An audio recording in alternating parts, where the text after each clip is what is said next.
Welcome again to Lakeshore Focus, a weekly show highlighting the key issues, important events, and interesting people in our region. I'm Keith Kirkpatrick. Cultural violence has been a major issue throughout history and is still current today in many forms.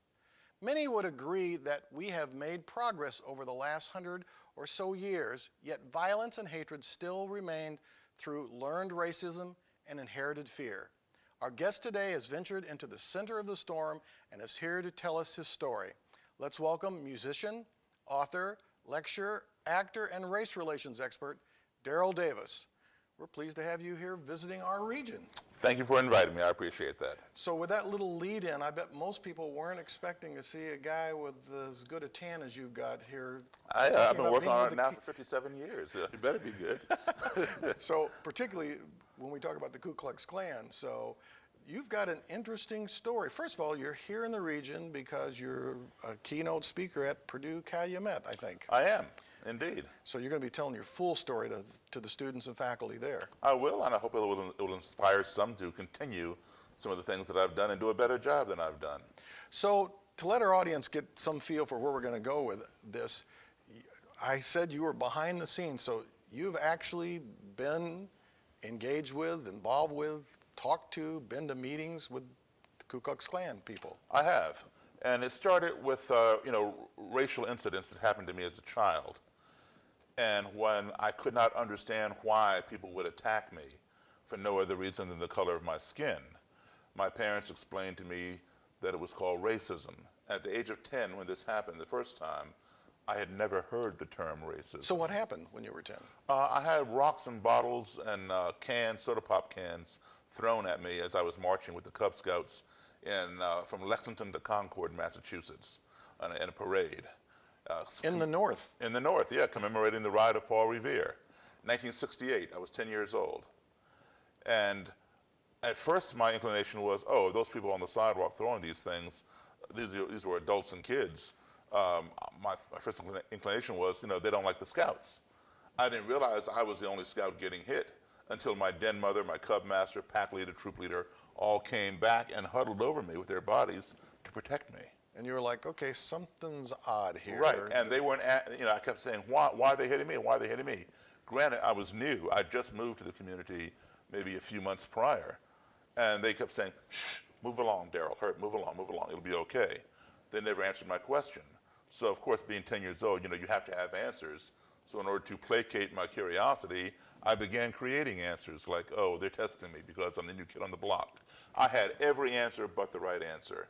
And then when my parents were not at the march.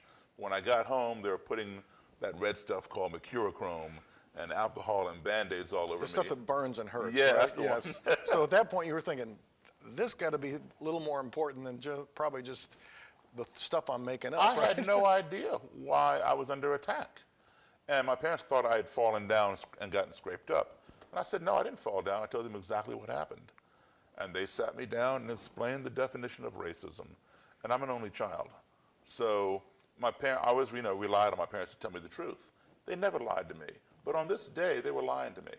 I could not get my head around that someone who had never laid eyes on me, never spoken to me, knew absolutely nothing about me, would want to inflict pain upon me. So they weren't lying to you, but you thought they were lying at that yes. point. You're saying, this can't be true. It can't be true. This can't be true. Why would somebody attack me for no other reason than the color of my skin? When did you realize that they were telling you the truth? Well, just a couple months later. This was in 1968, and on April 4th, that same year, Martin Luther King was assassinated. And then, we were living in Belmont, Massachusetts, right outside of Boston. Boston burned to the ground, as did many major cities in this country: Detroit, D.C., Los Angeles, New York, Chicago. While I did not understand why some people had an issue with the color of skin, I began to realize that my parents were right. They were telling me the truth, but I just didn't know why. So let's fast forward to the point where you engage in this, you come up with this idea, this crazy idea probably at first, right? This crazy idea you were going to interact. Well, no, it wasn't crazy because, I had this question that formed in my mind at age 10. As a result of this, how can you hate me when you don't even know me? Now, my parents explained to me that there are people out there who do hate you for no other reason, but they couldn't explain why, other than say, well, it's just ignorance, whatever. That wasn't good enough for me. What is behind that hatred that would cause you to pick something up off the street and project it, throw it and hit me? I want to know why. How can you hate me when you don't even know me? So that wasn't really a crazy, idea. Well, the question wasn't crazy. Now, What the crazy part was that most people who had that question would sit with people who are safe and say, why do you see me as different, right? well, yes, perhaps. But here's the thing. I sat with all those people who were safe, and they couldn't give me an answer that justified this. So I thought, well, now, nobody can answer my question, so who better to ask than someone who would join an organization whose whole premise is disliking or hating those people who do not resemble them or who do not believe as they believe. So I might as well go to the Ku Klux Klan. the group that's the worst, right, or perceived to be the Right. worst. And get my answer. Okay, so how was your first incident, or how did you find them? How did? Well, it kind of fell into my lap. I began studying the Klan long before I ever met anybody from the Klan because I'm trying to gain this knowledge. I bought books on black supremacy, on white supremacy, on anti-Semitism, on the neo-Nazis here, the Nazis in Germany, the Klan, everybody. I have a vast library. But the answer still wasn't there. So I How wanted old to were get you at that point? When I started collecting the books, I was 15 years old in the 10th Okay. grade because I had a run-in with the head of the American Nazi Party, which was founded not too far from my home, right outside of Washington, D.C. I'm from Chicago originally, but the American Nazi Party was founded in Arlington, Virginia, right on the other side of the Potomac River from Washington, D.C. Well, Indiana has, I think, some roots to the Ku Klux Klan Oh, that we're not indeed. very proud of at Indeed. all. Many of us are not proud of. So at what point then, now fast forward again, how many years from 15 to when you said, I'm going to really sit down and talk to some of these people? Well, Or when it fell into your lap? it fell into my lap. I ended up talking to one just by circumstance. I was playing in a country band, in 1983. And upon ending the first set, a gentleman approached me and remarked that he had never seen a black man play piano like Jerry Lee Lewis. And I was taken aback. I was not offended, but I was surprised. Like, what does he mean he's never seen a black guy play rockabilly, blues, boogie-woogie before? And I said to him, where do you think Jerry Lee Lewis learned how to play? And I wasn't trying to be, facetious. I was being serious. And he questioned me like, what do you mean? I tried to explain to him the origin of Jerry Lee Lewis's style. Well, he did not believe me. I explained to the guy that I knew Jerry Lee Lewis personally. He's a good friend of mine. He's told me himself where he learned how to play. The guy did not believe me, but he wanted to buy me a drink. And I went to his table and sat down with him and one of his table mates there. And then after he ordered my drink, he remarked that this was the first time, now he was in his 40s. I was 25 at the time. And he remarked that this was the first time he'd ever had a drink with a black man. Now he's never heard a black guy play boogie-woogie piano. Now he's never had a drink with a black guy. Did he call you a black man? Yeah, he said Okay. he did say black man. Just wondered at that period of time what he would say. Yeah, he did say black man. And now I don't know what he called me to his buddies after I left, but anyway. It probably wasn't very complimentary, possibly, but we'll see. Well, he was complimentary about my piano playing, Okay. but I don't know how he explained it to his other people. So I asked him why was that, and I was being genuine because in my 25 years on the face of this earth, I had sat down with thousands of white people or anybody else, had a meal, a beverage, a conversation. This guy's in his 40s. He'd never sat down with a black guy before. Why? And I was asking a sincere question. He didn't answer me at first, and his buddy elbowed him and said, tell him. I said, tell me. He said, I'm a member of the Ku Klux Klan. Well, I burst out laughing, because by this point, I had, like I said, every book on the Klan. I'd read them all. And in none of my books does it talk about how a Klansman will come up and embrace a black guy, praise his piano playing, want to hang out and buy him a drink. It doesn't work that way. So I figured, okay, this guy's jerking me around because he thinks I'm jerking him around about Jerry Lee Lewis, so he's going to pull my chain a little bit. So I'm laughing, and he goes inside his pocket, pulls out his wallet, and hands me his Klan membership card. I recognized the Klan insignia, the red circle with the white cross and blood drop. Whoa, this thing is for real. So I stopped laughing, right? I gave it back to him, and we talked about the Klan and some other things. So that's how it kind of fell into my lap. And then I wasn't even thinking about racism at the time. So, I didn't even ask him my question until years later. And then I thought, you know what? He is the key. I'm going to write a book on the Ku Klux Klan. I'm going to go around the country and interview leaders and members of the Klan. And I'm going to start right here in Maryland with that guy. And now I will get the answer that nobody has been able to answer me before. How can you hate me when you don't even know me? Who better to ask than that guy? So most of this was one-on-one interviews, or Yes. did you ever go to one of their meetings or to? Sure, I went to meetings, I went to Klan rallies. Okay, so But the interviews were one-on-one. Okay. Every now and then, one of them would bring somebody with them, a bodyguard or another Klan member, what have you. so there had to be a moment where it was pretty scary to go to one of these. No, not for me so much. And I think part of that was because I was mentally prepared. I knew the Klan inside out. And I'm not saying this to toot my own horn, but I knew more about the Klan than most Klan people knew about the Klan. And that gained me a lot of respect from people in the Klan when they realized, oh, this guy knows his stuff. Because I'd been studying them in this book, books. I knew the mentality. I knew what to expect. You can't predict everything, but I kind of knew the attitude, the mentality.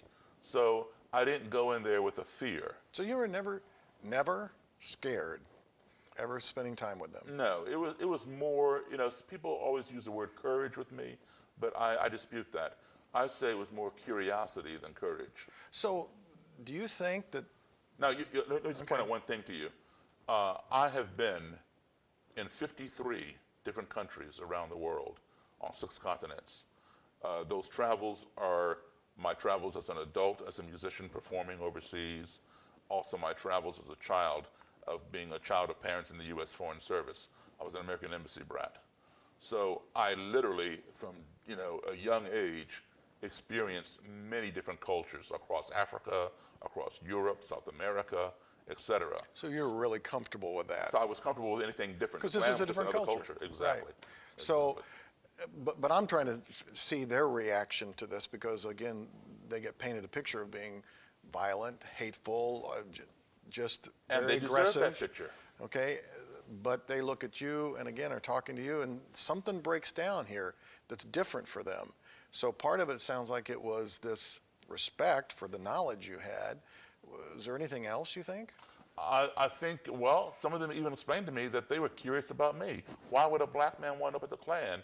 And I did not fit what they perceived a black man to be.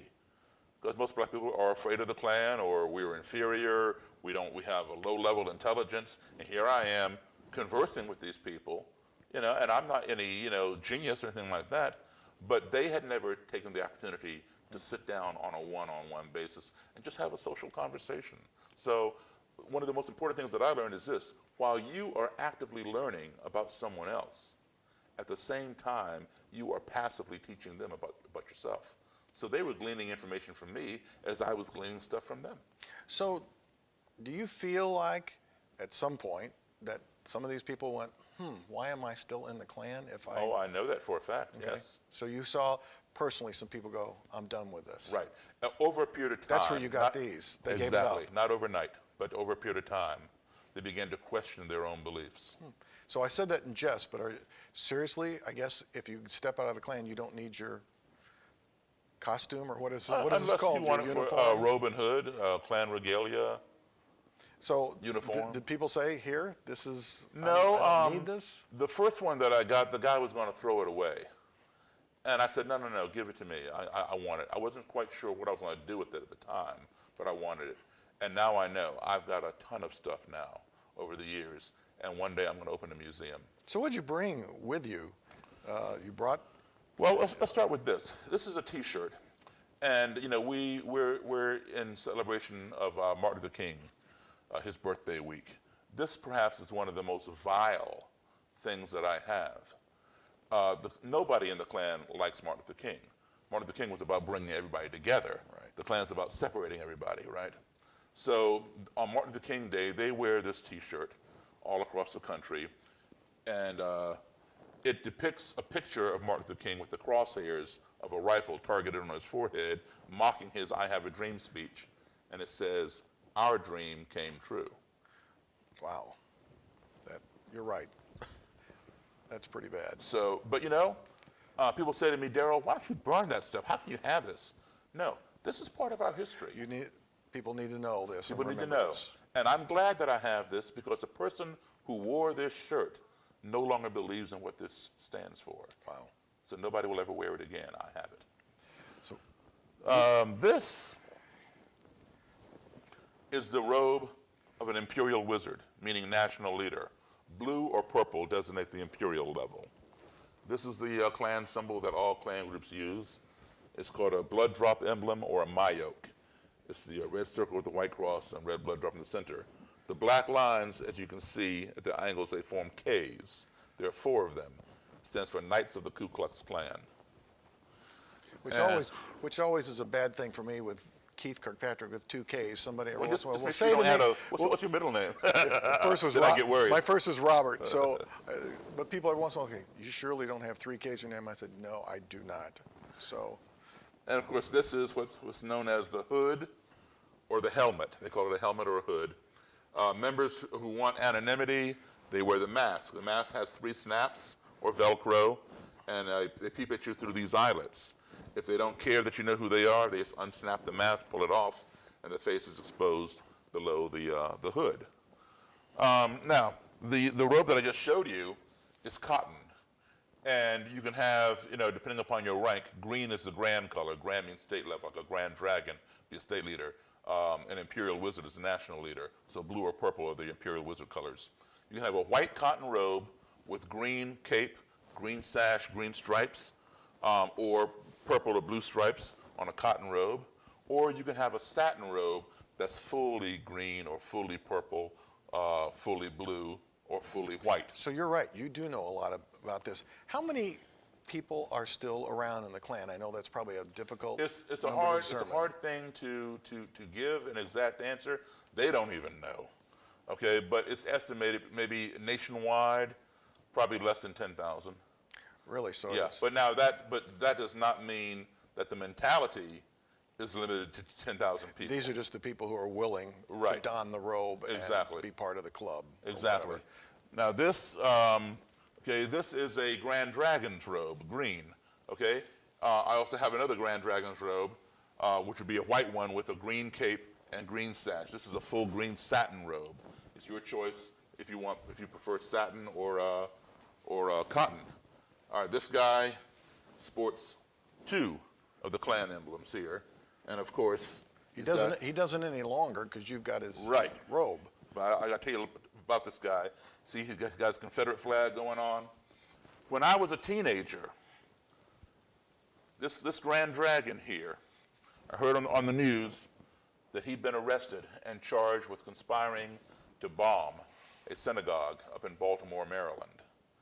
And he served 4 years in 3 years in prison for that charge. He still ran the Klan out of the prison through his people on the outside. So then later on he got out, and he continued running the Klan. Then he got charged with assault with intent to murder 2 black men with a shotgun. All right, he went back to prison, this time for 4 years. First one was 3, now 4. Okay, and he was due to get out when I contacted him. I want to interview him about my book, and I was now an adult, and I did get together with him. He was vehemently violent and racist. I mean, just a terrible, terrible person. And I did a lot of interviews with him. I even had him over to my house. We even would have dinner together. He came to your house. Huh? He came to your house. He came to my house, and I even went to his house. And he didn't like me initially, but things began to grow, as we talked more and more. His job, as a Klan leader, you don't make enough money to pay your mortgage or whatever, your bills. It's just a small stipend out of the dues. You have to have a regular job. Being a Klan leader is just a title like Boy Scout leader or priest or what have you. You have a regular job. His regular job during the day, while he's running the Klan, was Baltimore City police officer. Wow. Okay? He was not an undercover cop in the Klan. He was a bona fide Klansman on the police force. So how did you end up with the robe? We're down to a couple of Because minutes, so. he and I ended up becoming very good friends. Okay. And he believed in what I was doing and gave me his robe and his police uniform when I go around and do lectures. So through this whole process, what did you kind of learn about you? We're down to a couple minutes here. Just what did you learn about you? What I learned about me was that somehow people would talk to me and open up to me, and that change could be affected. I never came into this quest to get the answer to my question in hopes of changing somebody else. I didn't believe they could change. All I wanted to know was, just tell me why you hate me, okay? But through that process, I began seeing gradual changes, and then lo and behold, a complete 180, as you see the result. In the state of Maryland, Maryland had a large Klan faction, over 200 people. When the leader gave me his robe and hood and quit and denounced it, the Klan in Maryland fell apart. Today, there is no more Ku Klux Klan in the state of Maryland. That does not mean there are no more racists in Maryland. There are plenty of racists in Maryland. They run and join the police department or something. But they don't have an organized Ku Klux Klan in Maryland. They've tried to restart it, but only 2 or 3 people show up, and that doesn't constitute anything. So you've really made a difference in some people's lives. I mean, how does that feel to you that you've just, had such an impact? I think it's a good thing. I feel good about it, which is why I continue this. My book has been out now. It came out in 1998, and now I'm updating it, and I'm going to put it out again, because I saw the impact that conversation can have. Now, granted, it's a small dent that I've done, but I feel if we can continue and they can talk to people one-on-one, then we can make a huger impact. Well, this is an incredible story, and I wish we had more time today, but I know you're going to do a great job at Purdue, so you'll be touching some lives there. So thanks for coming to our region, and welcome back to Chicago. Thank you. Area. Thank you. All right.